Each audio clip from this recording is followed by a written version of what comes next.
3 shots, 4 par, I just do 2. 1 putt, par 4, birdie, woohoo. New driver, info, replace, M2, par 5, fairway, what you fin do? Think I'll try to get on into, start right, good line, good view, hit Drew, shooter, McGavin, 2 thumbs that's up high and 2 fingers. Kristen, can you tell us a little bit about yourself? Give us a little bit of an intro. We'll put you right on the spot here if you don't mind. Yeah, a little bit about myself. So I'm currently from Burlington, Ontario. I started my golf apparel business for women. It's called ForeChicks. It's going to be 2 years as of April 2nd that I've been in business. I guess just a little bit about like my golf history. I am a pandemic golfer. I will happily admit that. I started in 2020 and I just kind of got like addicted to the game right away. And yeah, I just kind of, just a bit of the history of why I started my business, I guess, is when I started golfing, and a lot of my girlfriends started to golf as well. Like we just would go shopping together and could not find clothing that we liked. We found a lot of the big brands had very kind of dull or boring apparel. And like, I don't know, we'd go look at the men's side and you guys have all these fun, bright, loud shirts and polos, and we were just like, we also want that. Mm-hmm. So I don't know, I've always had a creative element to myself. So I feel like tapping into this, I guess, side hustle, it really complements a lot of my skills that I feel like I don't get to highlight in my day-to-day life. So like I design everything myself. Oh, nice. Which is really fun. Yeah. Kristen, do you have a design background at all? I do not. So I've just always been such a creative person. I feel like since I was young, like my parents probably have photos of me somewhere, which maybe we could dig up and you can show if you want. But just as a kid, I'd literally take like towels and blankets and I'd just create these like crazy, creative, fun designs and outfits with them. Mm-hmm. So my parents always like joked, being like, "Oh, you should be a fashion designer when you get older." But obviously that's not super realistic, I felt like, growing up, and now I'm kind of doing it, I guess. Yeah, on a lower scale for sure. Not so much like designer clothes, but definitely designing fashion, that's for sure. Mm-hmm. I love like those upcycling like pages. Like I'll be like kind of scrolling through Instagram, you'll see it pop up and it'll just be like somebody who's like meshed 2 sweaters together and they'll like kind of like cut them out and like fit them all in. And our friend Van Nalen, where are we here? Where's the camera? I don't have it behind me on screen, but he like we got like a polo Ralph Lauren cover on the shelf there. So he like took he takes like an old like Ralph Lauren sweater or whatever the piece is that he's kind of working on, and he makes a custom head cover out of it. It's awesome. It's amazing. That's cool. I get fascinated with those though. You can get yourself into like some rabbit holes kind of checking out those things, right? For sure. So I want to just quickly Bryce, I just want to quickly go back to when you said you'd go to the store and you kind of didn't see those funky designs and those cool designs, looking for women's clothes. And I can't personally relate, but I know my wife's kind of trying to get into the game now. And that's the first thing she does is she's like, "Oh, I want a good outfit to go play golf." So I can kind of sort of relate because that's her first thought. So I can imagine it's a problem for a lot of women. For sure. Well, like I feel like golf too, as a female entering the sport, like it's kind of an intimidating sport a little bit because just historically, obviously, it's very male dominated. Yeah. So I've just heard from so many people, like if I'm in an outfit that I feel like confident in and I feel good in and I'm comfortable in it, like I feel like I play so much better because it just kind of builds up your confidence, just knowing that you, I guess, are looking the golfer part and you're still able to express your style. Yeah, no, I agree too. I think it's I mean, I go golfing and have fun, but I love dressing up and looking good or trying to look good or what I think looks good, I guess. But I think that's just as fun as going and playing is getting all dressed up and looking good. And that's, I definitely agree with that. Well, I don't know if this is out of your element here, talking about dressing up and looking good, feeling good, but I'll tell anyone that I love doing that. I work construction now, so I don't get to dress up too often. So whenever I get a wedding or anything, I get all dolled up. I'm not afraid to admit it. No, I know Bryce likes to kind of like coordinate the colors and stuff like that. I'm a bit different. Like we have very different golf styles. I think Bryce and I think my style like off the course is I don't know, a bit more like I'm into fashion, definitely like into fashion. I don't know why I'm kind of getting into fashion as I get a little bit older, but definitely in like wearing just like different pieces that maybe don't make sense to some people on the golf course or whatever it might be. And I love like the space that we're in now that you can do that. Like you said, you get to kind of like, you know, you get to sort of embrace different styles and kind of be yourself and wear whatever you want, right? Which is kind of nice. And the golf space is kind of in that. And it's not the first time that we've had the conversation with, you know, a female golfer that struggled with that. It's definitely not. My sister struggled with that. Like it's not easy, and it is an like intimidating sport. And I know that that's one thing that she said like right off the hop, and it can be, you know, even more intimidating if you're not like feeling super comfortable too, right? So was there like, did you go play like a round of golf or something like that, and you had kind of, you know, maybe like worn whatever you had on or whatever it was? Did you like, was there like an experience where you might have felt like it wasn't really you out on the golf course that made you want to go with your girlfriend, go pick something up? And then did you kind of struggle there? Like, can you bring us through like the process of how that happened for you? For sure. So when I first started golfing, I've always like wanted to start golf, but I feel like before the pandemic, my life was just so crazy busy and I just never took the time to learn the sport.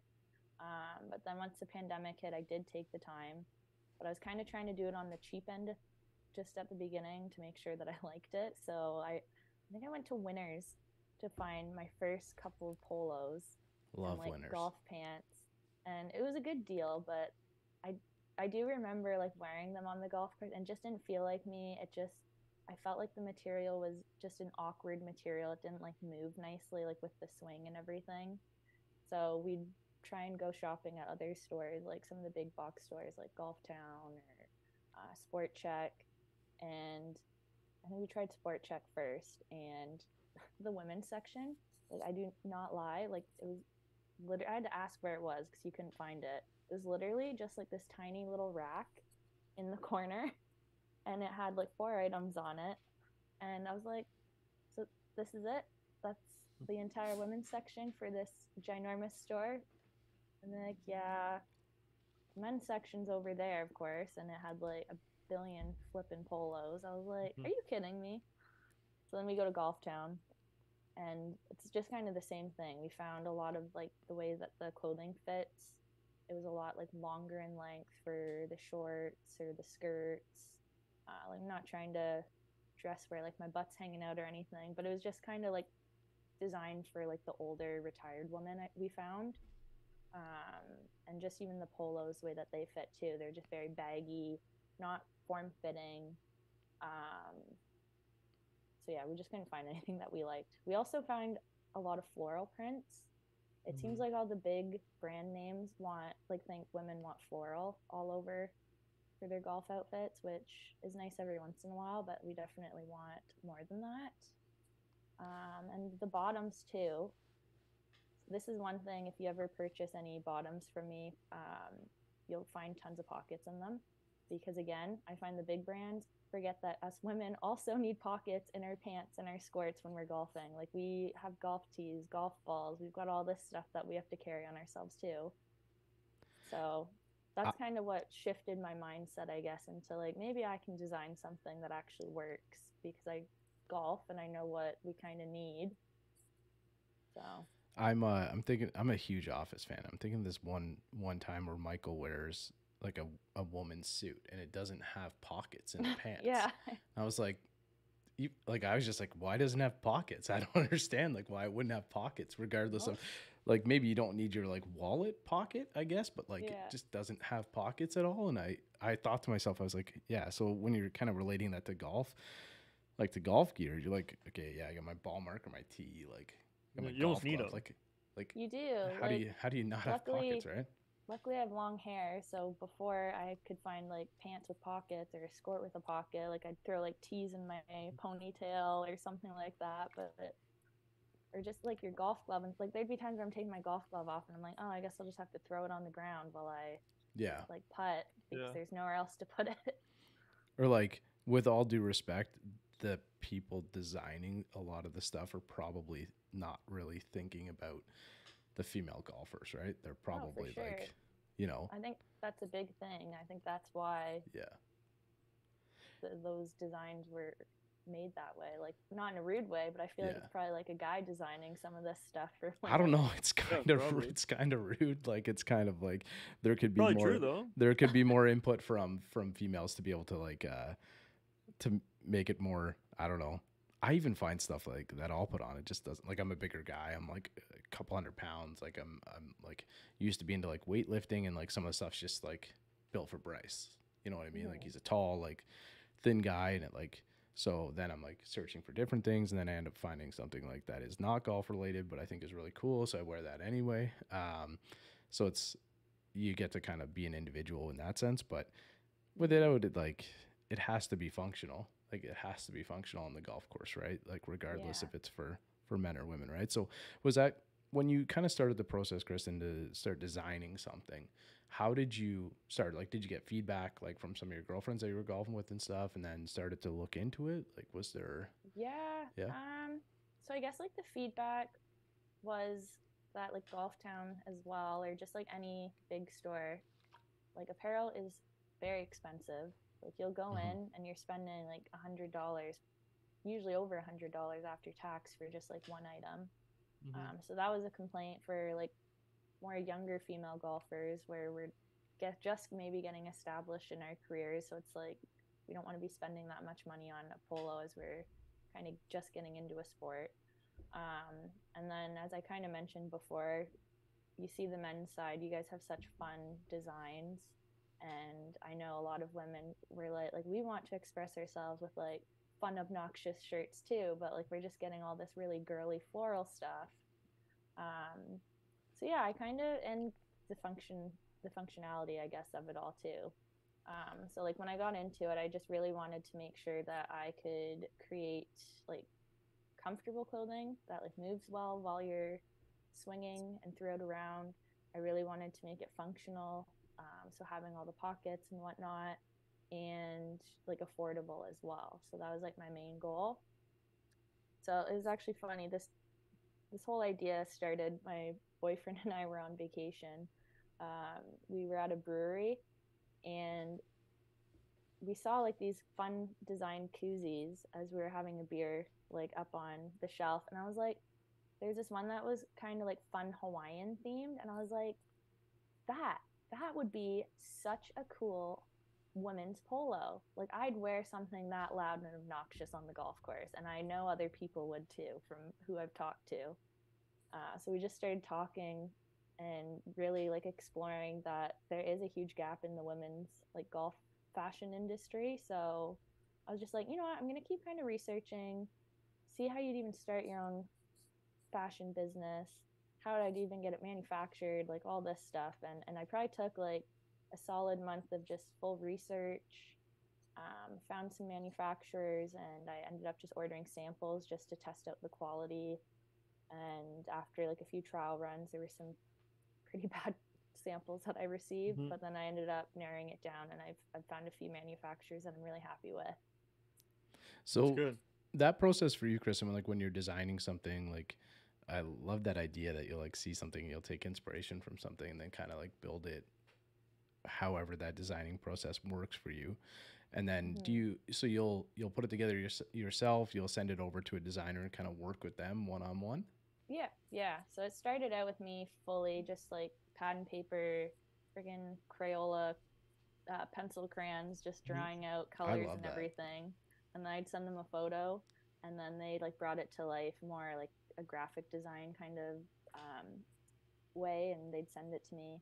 I'd approve it. I've now upgraded a bit. I'm not super like technologically smart, I guess, but as I've gone through it now, I've kind of learned how to use some applications to do more of like a online graphic design. So, but do you still have that sketchbook? Somewhere. Do you still have the sketchbook? Yeah, I think I do. I think I have it right here. Just give me 1 second. Yeah, I think we got to have a look at it, or I'll grab it for you and we'll kind of drop some photos in over top, because I feel like that would be so cool to look at.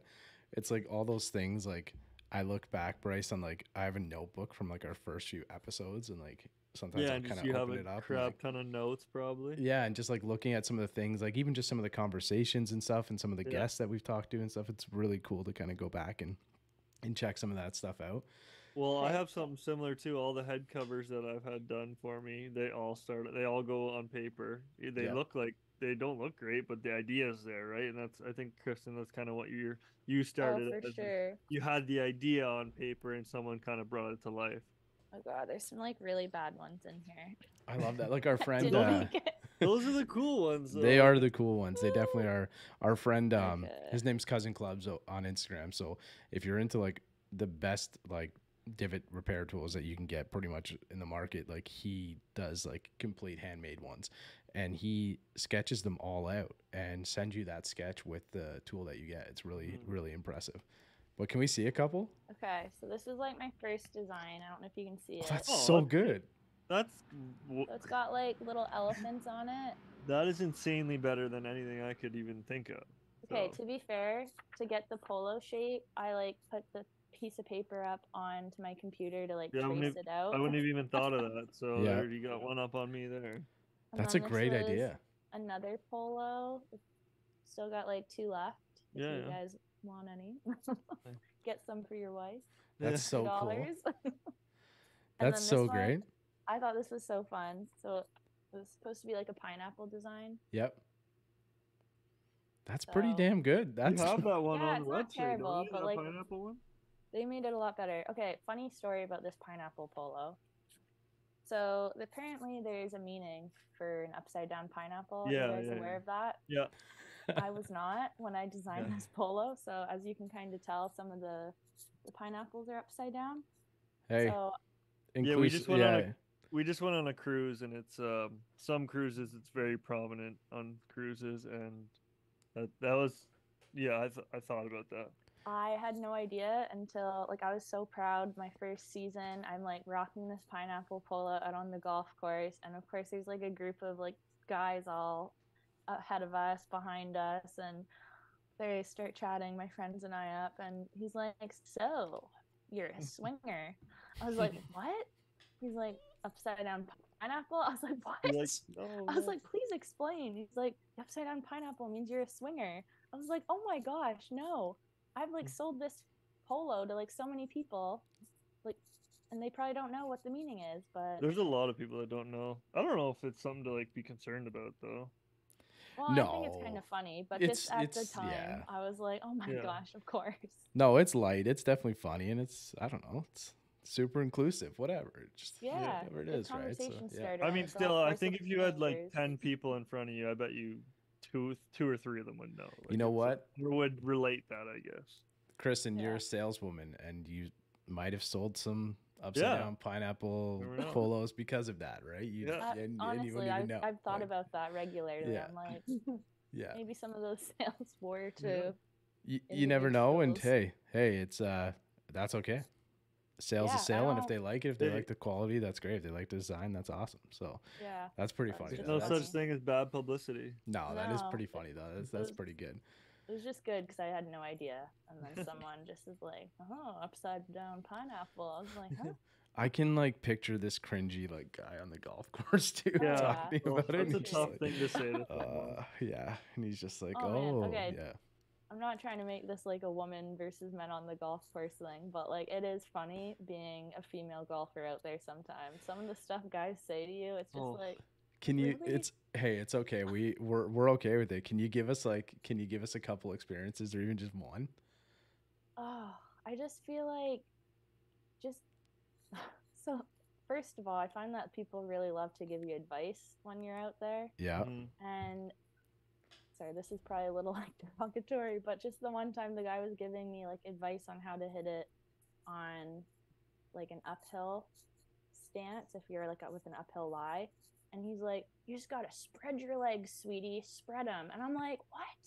Just the way that he said it, I was like, "Okay, I know exactly what you're saying here."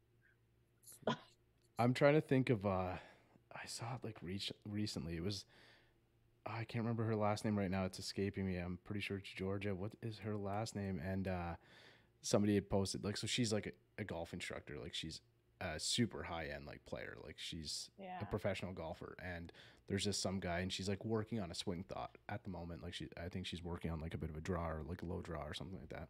Oh, and that went viral recently. yeah. And like some guy is like giving her input, and I'm like, I don't know who the guy is, but there's no way the guy's better than her. Like there's this unsolicited advice just doesn't work here. Like her swing is like perfect. Like it's absolutely a beautiful golf swing. And she even like took a moment. She handled it super well. And she was like, I'm just working on like a swing thought or something right now. And he still jumped in. And yeah, I don't know. It's just funny. Sorry. I just find it funny because like I feel like it's almost like, would you say that to me if we were not on a golf course like that way? Would you speak to me that way if we were like not in this kind of situation? I just feel like there's certain lines that are crossed sometimes when you're out there. Well, I don't get offended easily, but I know some of my friends get a little like uncomfortable, and it's just shake your head sometimes.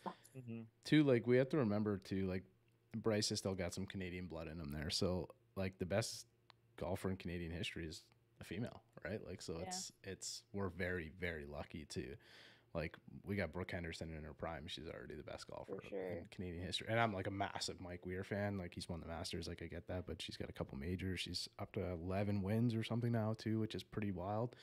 Yeah. So I think it's just, I don't know. It's just a world where I've been lucky enough to like golf regularly with females that it's just, you kind of get that feedback and you get that idea that's like, it's just not really in like, there's no interest there. It's so. And there's always like that whole, like the whole cart girl thing, you know, there's like, it's just. Oh, yeah. I feel like I've gotten that before too. Yeah. It's like, oh, you should be the cart girl. It's like, no. Like, I'm here to play with you as well. Thank you. Yeah. And like, we're just like, I don't know. We're just trying to play some golf, right? Like, it's just, I like playing, like when I get out with my sister and stuff like that. And like, she like loves the game. She hasn't been out too much recently, but it's, you know, she's just so intimidated by everything too that it's I don't know. It's kind of an unfortunate world, but hopefully an unfortunate part of our game, I think, that we get into a lot. But and I think too having like sharing the story of like female golf apparel is obviously lacking, right? And it's kind of cool to see. Like I know, like Mike Weir, speaking of Mike Weir, like his wife is like they do For All Golf and stuff, and and there's so many like different. Like we have friends over at Full Wedge, and they're starting to do some work with female golf, and like well, they've been doing it for a bit. They have some really good, nice stuff there too. So it's nice to see that it's kind of being touched on a little bit too, right? So hopefully capturing a few more markets. Maybe not the wide variety that you're going after, Kristen, but you know they're catching up with some, right? But so. Can you tell us a little bit about like what's in your lineup, like what kind of products and stuff that you have going on right now? Yeah, so right now, if you go on our website, it's pretty easy. It's www.forechicks,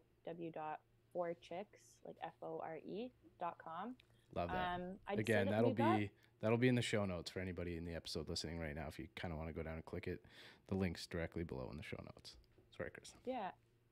So just like right now, again, I kind of told you I started off very, very small with my first launch. It was 3 polos and 2 skirts. But now like I've expanded into doing shorts, dresses. There's a lot more polo designs up on the website now and more to come. Probably it'll be end of April because I've got a photo shoot planned for end of March. Joggers as well, which I love how the industry is changing with apparel and allowing it to be a bit more relaxed, because we got some really like comfortable joggers that have probably been our best seller. People love them. And then some sweaters as well. I'm wearing one.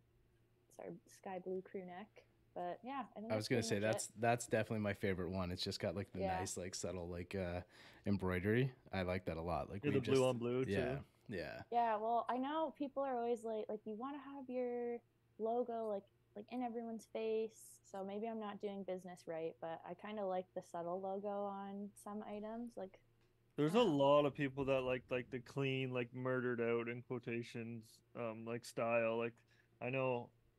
Kind of like you, I'm pretty out there with my stuff. Like I'll wear something obnoxious and bright, and and kind of logos everywhere. But there's a lot of simplistic people that just like their base color with just like a little mild logo. So I think you're definitely touching a pretty big audience there, even though you may not think it. There's a lot of people out there that like that simplistic look for sure. Yeah. Yeah. I like it on a sweater at least. Like I don't Yeah. want some big, I don't know, in your face kind of logo, but yeah, no, I'm trying to expand. So obviously like the golfer that does maybe want to be a bit loud and obnoxious, but I'm trying to bring in some pieces as well for the more like simplistic golfer that maybe doesn't want to be the center of attention when they walk in on the golf course. But that just takes time because I am funding this business all on my own. So I'm trying to be very wise with how much I'm investing all at once. Any other ideas to go into different pieces like quarter zips or any other styles, or is that just kind of on pause for now? Yeah, no, I did do a really nice fleece line quarter zip sweater, which was a big hit. So I might try and do something similar again, just different color print for the fall. I usually try and bring out my long sleeve pieces closer to fall time. Nice. Okay. But yeah, I'm looking into doing more joggers as well. Like I've expanded from my first time trying the joggers. I did 31-inch length for like us tall girls because I'm a tall girl, and they're such a hit that other people were like, hey, you need it in like a regular length as well for regular size people, not tall people like yourself. So we finally are now offering like the standard length in our joggers as well. So yeah, I'm trying to open up the market to all women of all shapes and sizes, but again, it's just going to be a slow progression to that. Nice. I think my favorite piece might be the olive green sweater. I like that one. Like I love green. Yeah. Like I like that color. It's like that quarter zip with like I like the cuffs. I like the cuff around the waist. I like the cuff around the neck. That's a pretty nice. And then like the split in the back. I like that. It looks like it'd be comfortable to golf in. Do you have like a favorite piece that you've kind of created or you've made in your lineup that you like, Kristen, that is kind of like your go-to?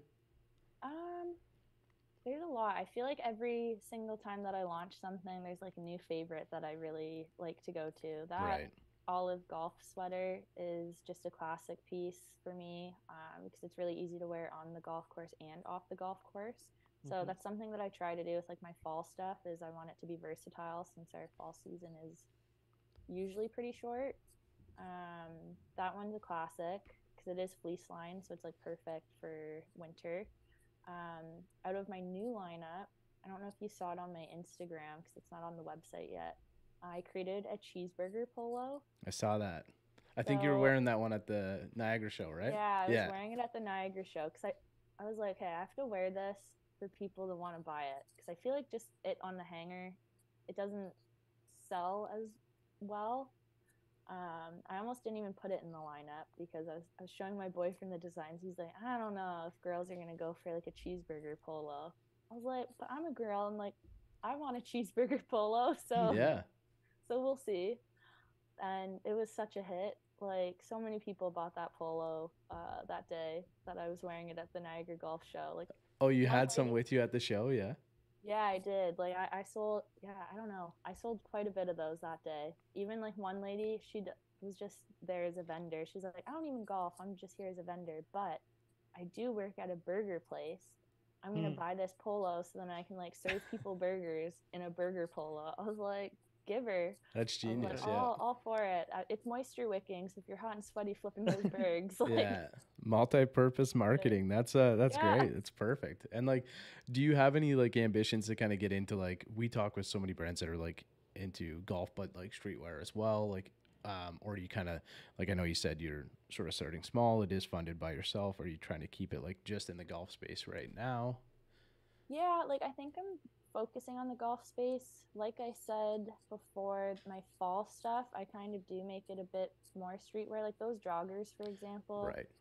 I wear those all the time on and off the golf course. They're such a versatile piece that like I just wear them like running errands or for travel, like all that stuff. So yeah, I think more so the fall pieces is where I'm leaning towards designing more streetwear compared to the summer stuff. Love that. As of right now. Do you like you mentioned that you're like you like to design them, like you have a bit of a you don't have like necessarily a design background, but you like fashion and you've always kind of been into that. Is there like a brand that if you could like collab with any brand, doesn't have to be a golf brand, is there anyone that you would love to just like work towards having a collab one day? It could be like Louis Vuitton, it could be anything. Yeah, you're putting me on the spot here. I've never really thought about that. That's a good question then. That's a really good question. It's something to think about. Like just my collab with 36 a day, for example. Like I do really like trying to collaborate with other smaller businesses because I think it's really cool for us to work together and try and build each other up, like while we're at kind of the same level of business. But yeah, bigger brands. I haven't really thought about. I got one that might be a little easier. I'm still gonna put you on the spot, but who would you want to see in your apparel? Anyone?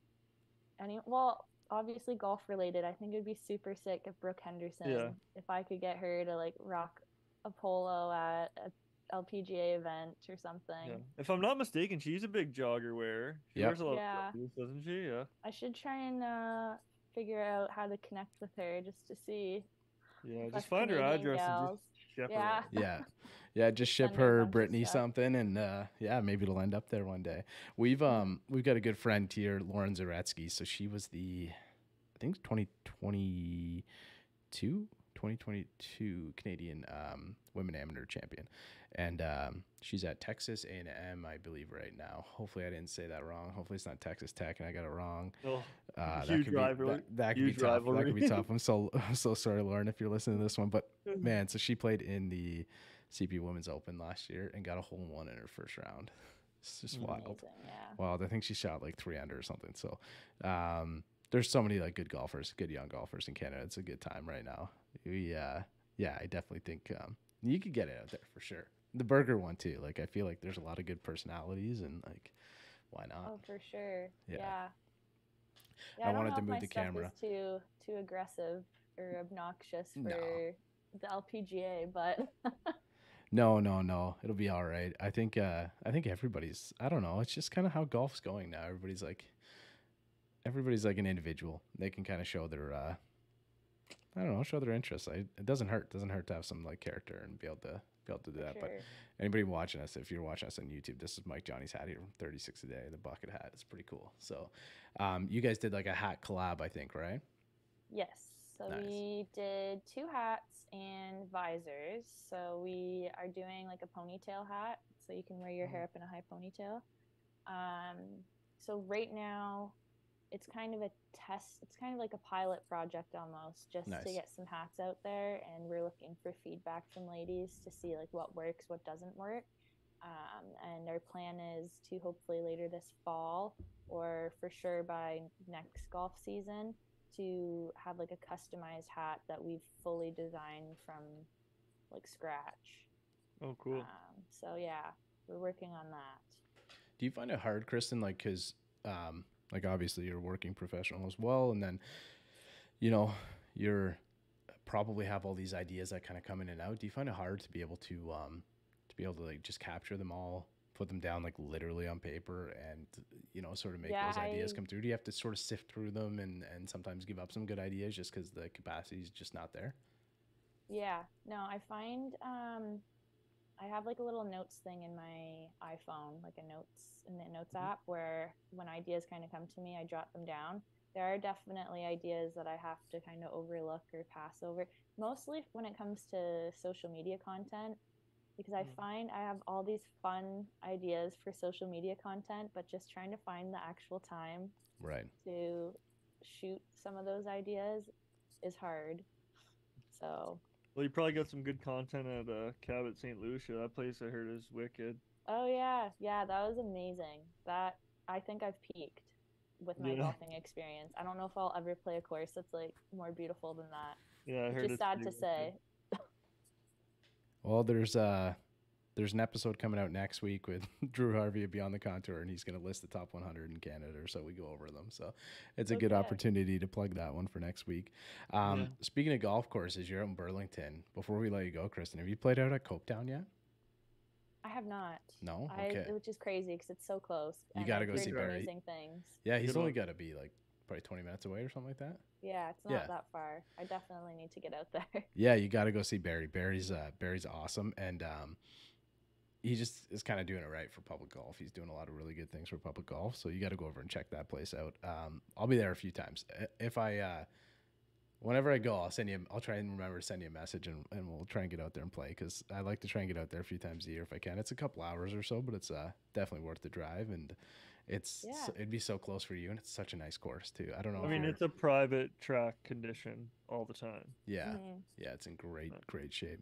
Are you not like an amazing golfer, but oh no, neither am I. You wouldn't judge me. Okay. No, like we say all the time, we can shoot 73 or 88, or Bryce can shoot 66, 92. Yeah. There we go. So there's variance in anybody's game. This is a judgment-free zone for sure. Okay, yeah. No, yeah, we don't care. That's good. No, I just always feel like, because I run my own golf apparel business, like I feel like I have to be a good golfer. And sometimes that gets in my head when I'm golfing with people that just know me through my business, and it's like, I'm not that good, but I'm not terrible. Like, I just always find every hole. It's just probably everyone. I always do some really amazing shots, and then there's just always that one thing that like ruins it all for me. Yeah, you just explained my golf game. Yeah. I think too, especially if you're like kind of newer into the game and stuff, a lot of my friends have this thought that are like newer golfers, that other people are like watching them play and like watching their, like I have no idea. I would have no idea what any of my friends shot. Like I would have no idea by the end of the day. I think the only thing is if you like are out there having a good time, you don't really, get too bent out of shape about your shots. If you like miss hit something, just grab the club and go hit it. Just play fast, keep pace, and that's all. I think that's all people really.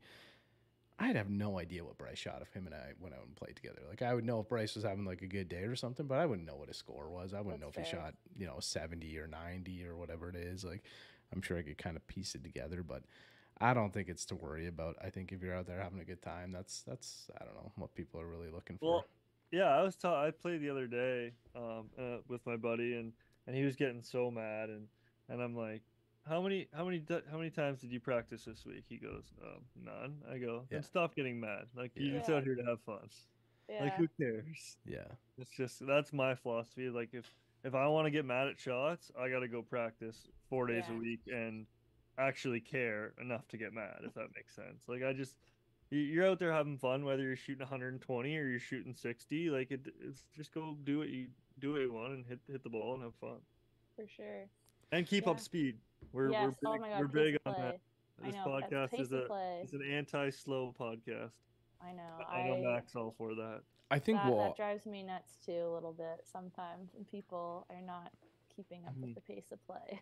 Well, because I think that's where the game can like kind of become less enjoyable, right? Like if it's like, say you're not playing well and you're like waiting on a tee block for somebody, and you're just like, I've done that a couple times where I've been like, our 13th tee block is kind of close to the parking lot. I was just like, oh well, I'm not breaking any records today, and I just kind of walk over to the parking lot. Well, that's what happened to me when I shot 66. I was 3 under through 9, and we were waiting on every tee deck probably 10 minutes, and I was with my brother-in-law, and he's like, let's go. Like, this is brutal. I was like, man, I can't. Like, I'm on pace for, like, my lowest round ever. Like, I just got to battle this out. Well, sometimes, too, like, I think, like, I've witnessed it personally, where people are playing from tee boxes that don't really suit their skill level. So then that slows down the round. It's a huge problem in the amateur game. Yeah, I'm like, it's okay. Just, like, go up a tee box. Yeah, like, if you're not clearing the front tee box, and, like, you probably shouldn't be hitting from the furthest. Yeah, well, where my course is out at Port Hope. Again, if you're ever out this way, it's beautiful. It's not Cabin St. Lucia, but it's right on Lake Ontario. So it's one of the more beautiful courses that you can kind of play in the area here. It's so nice. And if you're ever out this way, send me a message. We'll go play it. But it's right on the water, which is really cool. And it's not super long. So I think it's only 6,600 yards or something. So everybody automatically goes back to the tee. But like it's like got teeth in other ways, right? Like the greens are super tough. Like it's not like it's hard to hit shots in. You have some blind shots. It's like we had a pro event there where a lot of these guys will shoot like in a 2-day event. They'll shoot like 10, 11, 12 under in a couple of days, and like we had one guy under par there. He shot one. It was windy though, right? too. It's windy, but like windy up. Yeah. So there's tons of wind off the lake. It's like, but we have that problem where a lot of people are like, oh, it's only 6,600 yards, whatever it is. Like, we're going to go back to the back tees, and it can be very, very difficult back there.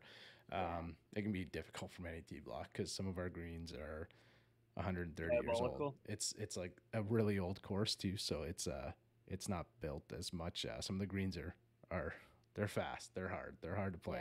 It's really good. And we had the junior match play championships out there each year, which is a lot of fun too. So it's always like rolling a ball on concrete when those tournaments come around. It's a good time. But Kristen, hopefully we haven't taken up too much of your time, but thank you. We really enjoyed this. I appreciate you kind of sharing the brand. It's nice to have the female perspective on the game as well too. It's obviously something that we don't really get enough. Glad you're kind of working with Mike Johnny, so we're gonna have Mike on again in the future. Here it is up here, so go check out his stuff too, and the hat collaboration that you guys have done. Hopefully we can have you back, like as you drop new products and stuff like that. We'd love to have you come back. And and can you kind of plug your socials and stuff like that before we go? Is it in the chat, you mean? I can put them, so I'm going to put them in the show notes below, but it's just ForeChicks, like you mentioned, FORE, like the golf term, chicks on Instagram. And then you've got the website as well, .com, right? Yeah, and I created a special discount code for your followers as well. So if you guys were interested in purchasing anything for your girlfriends or wives, or if you're a lady golfer listening here, you can just plug in the discount code OTS, all capital letters, and then the number 15 for 15% off. Nice. Appreciate that, Kristen. Appreciate that. No worries. And again, so anybody who's interested, I'll put that in the show notes as well. Perfect. And we'll have this one up in a couple of days. So can I add one more thing? Absolutely, you can. Yeah, I just wanted to also mention this year I started getting into running women's leagues as well. So I was doing some indoor leagues in the Ancaster area, and I'm doing a outdoor league at Century Pines, just in Flamborough area this summer. So if you are a lady looking to get into golf, or you're hesitant about starting golf, this is a completely fun league. Like, your skill level does not matter. We just want to provide you like a fun environment to learn the game and improve your skills. So that'll be on Tuesday nights at Century Pines. We've got 30 golfers so far. Can they message the account? Like, how do they get in touch with you to? Yeah, so I've got that on my website under the events tab, so you can register directly there. I'm also offering like a payment plan, because it is kind of a lot of money up front. So if you do want the payment plan, you can just send me an Instagram message or email us at golfapparel4chicks@gmail.com. Perfect. That's awesome, Kristen. Really appreciate that. A couple weeks ago, even too, we had Elliot Marone from Beverly Golf and Country Club, which would be very close to where you are as well. I think I drove. Do you know Elliot? Yeah, so I kind of drove through he does the club stamping and stuff like that. I drove through the Flamborough area, so we might have some reciprocal like leftover viewers that'll hopefully check out this one from that episode. You might get some people over there, because I'm looking at this photo and Liz looks super happy, right? So it looks like you guys are having a great time. Yeah, Liz was, oh my gosh, she was just the most fun human being I've ever met. Like, she started my indoor league for January, and she was like, hey, I've like swung a golf club maybe once in my life, so I'm gonna just come out here and try it. Like, I was told to come out and try it, and as you can see in the next video, this is her literally last night, and how much her swing has improved. I was so proud of her. I was like, go Liz, like, you've gotten like so much better with just your stance and the follow through. I was like you're gonna be a pro golfer soon. You're gonna be out driving me. That's awesome. Love that. I'm sure that's a blast watching that evolution. It was. It made me so happy. That's good stuff. Well, again, so if you're still with us at this point, we're going to put all of that information that we just talked about in the show notes below. You can go over it. You can say hello to Kristen. Check it out, too. And there's a promo code if you're interested. Kristen, thank you so much. This was awesome. Thank you. He's out in my ball in the course where I tee up. I lose the ball and I re-up. I miss a fairway, I probably end up in the ocean or maybe the beach. And I'm on a par 5 and I'm finna go reach it. Second was blind, I ain't see it. Feel like it might be an albatross, worst case scenario.